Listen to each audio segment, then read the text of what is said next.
It's week number 3 of Feeding Farmers in the Field. We're in Wyandot County. I'm visiting with Joe Sheaffer. Joe's got a farm partnership with the family with RCJ Partnership for Sheaffer Farms. And Joe, first of all, let's flash back. We went to college together. What were you majoring in? Well, I majored in agriculture engineering back then. It's quite a few years ago, I had to think, actually. But, it was something that I chose to try as a different avenue to learn some different ways of thinking and some different things, and enjoyed my time there and back on the family farm now. So a lot of it applies to the farm because, you know, we knew each other in school and you had some internships off the farm and you just wondered what people were preparing for as you look back now. Sure, yeah. You know, it was really interesting. I was always intrigued with engineering, numbers, analytical type things, so that was an easy choice for me. But today I use that type of thinking, actually. It's a step-by-step process in engineering, and I do that a lot in farming. So if nothing else, I learned how to think.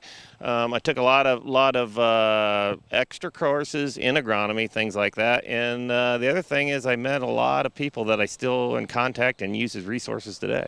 Let's talk about your spring. What did it look like here in the edge of Wyandot County? Yeah, we were very lucky in this area. We're in the southern part of Wyandot County. We actually farm northern part of Wyandot County down to Hardin County. And this spring, I would say this was almost ideal planting situation for us. It turned, dried up. We got things in. We missed a lot of the big rains, so things got off to a very good start. And we had some big rains later, but our crops are further along. We lost some holes, but what's there, it looks pretty good right now. And you said earlier you've got corn tasseling and some beans blooming already? Yeah, we our first round of corn is tasseled. Went by it this morning, and I'd say it's probably 50% tassel. Silk's coming out. Scares me a little bit with this heat. Obviously, you know, you don't like to see that, but it'll be fine. It's real good corn, and these beans are just way ahead of schedule. So, you know, hopefully things continue on. We continue to get moisture, and this heat will just do nothing but keep that crop moving along. How long have you been on 20-inch rows for the corn? Well, all my life, I know nothing different. My dad started this thing back in, I want to say 54, 52, I'm not quite sure, but they were farming in 40-inch rows. They said, hey, well, let's stick another row in there on the corn planter. Built a lot of their stuff back then, and I grew up in it, never changed it. It's kind of a hard system to jump in and out of, and once you got the stuff. But we think it's the way to go to get some capture all the sunlight we can and get maybe a few more plants out there. Now, I was paying attention, looking for your road coming up, and what I noticed was now entering Lake Erie watershed. Has that affected the way you think about your today's farming practices?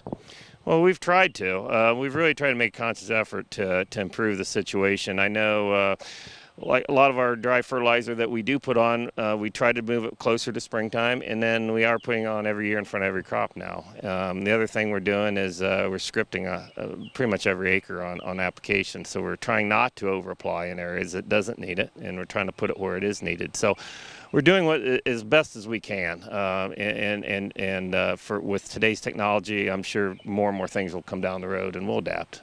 But all in all, you know, a lot of the neighbors doing the same thing, and I think farmers in general have really tried to make a conscious effort to improve that situation. And all of that at this stage of the game still voluntary. Yeah, right. There's no incentive for us to do that other than we're trying to do the right thing. And actually, you know, I've seen some better yields out of it. We're trying to put fertilizer, you know, everything. It costs a little more to do it that way, but if you generate better crops and your soil's fertility is better, it all comes out at the end. I've been visiting with Joe Sheaffer in Wyandot County, week number 3 winner in AgriGold's Feeding Farmers. And of course, today's visit, all thanks to the folks at AgriGold.